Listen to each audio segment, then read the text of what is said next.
Oggi è il martedì 23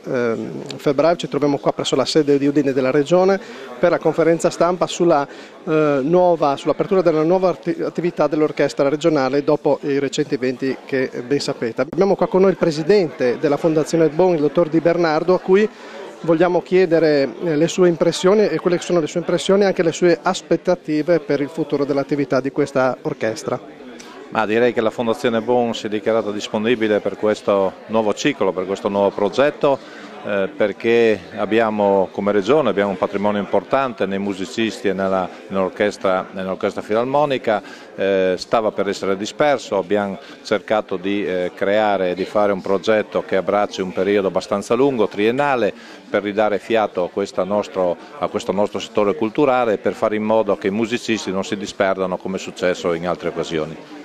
Quanto conta, volevamo sapere anche l'amore per il territorio dal quale questa realtà trae linfa e vuole portare appunto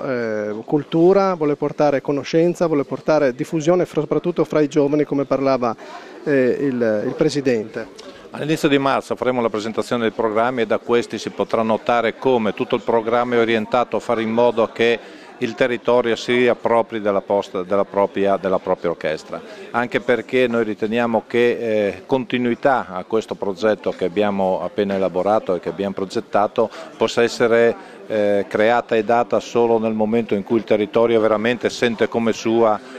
questa attività e sente come sua questa orchestra. Grazie. Prego. Eccoci qua, siamo con Dario Braidotti che oltre ad essere il primo fagotto dell'Orchestra Sinfonica per oltre 10 anni è stato anche uno dei protagonisti delle diverse vicende che hanno coinvolto questa compagine del tempo. Dario, volevo chiederti cosa pensi, quali sono le tue sensazioni e le tue aspettative per questo futuro di questa apertura di una nuova attività? Beh, sicuramente dopo le parole di oggi un po' più di serenità c'è,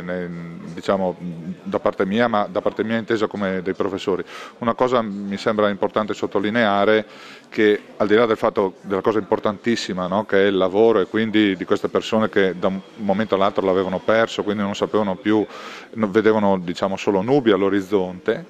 è stato sottolineato dal dottor De Anna, cioè la grande professionalità, perché quello che ci dimentichiamo è che quello che noi possiamo portare in campo è la professionalità, la credibilità per tutto il progetto viene data dalla qualità espressa da tutti i professori. Quando diciamo c'è un riconoscimento del genere, c'è uno stimolo anche per completare tutto il percorso artistico, perché noi ormai ci chiamano tutti i ragazzi, ma noi abbiamo 40 anni e veniamo da un'esperienza altro che ventennale di professionalità, e sarà quella appunto di proseguire su questo binario ed è l'unica nostra forza sicuramente, quindi non posso che essere positivo da parte mia e da parte di tutti i colleghi, questo sicuramente. Perfetto, grazie. Presidente di Villamanin, volevamo chiederle quali sono le sue impressioni e quali sono anche le sue aspettative per il futuro in seguito a questa riunione che sancisce un po' una rinascita, una nuova apertura culturale di questa orchestra nel territorio regionale. Noi come azienda speciale Villamanin abbiamo seguito tutto un iter, cominciato con l'assessore Molinaro. Avevamo dato subito una certa adesione e disponibilità in termini sia morali che finanziari. Accogliamo con grande soddisfazione questo nuovo corso e ci poniamo come attori, possibilmente, se riusciremo, se ce la faremo, a far sì che parte della musica contemporanea che si terrà a Villamanin possa avere anche l'orchestra sinfonica. È un obiettivo, non una certezza, è una promessa di impegno, perché molto dipenderà dagli artisti che sceglieremo.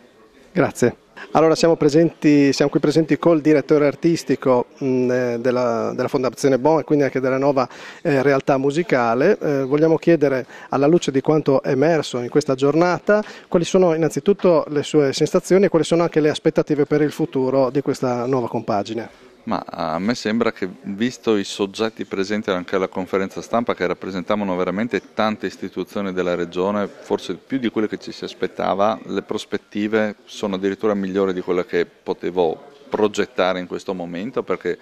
mi sembra ci sia una grande adesione e quindi possibilità di allargare il lavoro ancora in maniera più capillare e quindi dare ancora maggiori possibilità ai nostri orchestrali di lavorare. A me fa particolarmente piacere perché, come tu ben sai, sono circa 20 anni che elucubriamo cose in Italia e non solo in Italia per creare finalmente questa orchestra che rappresenti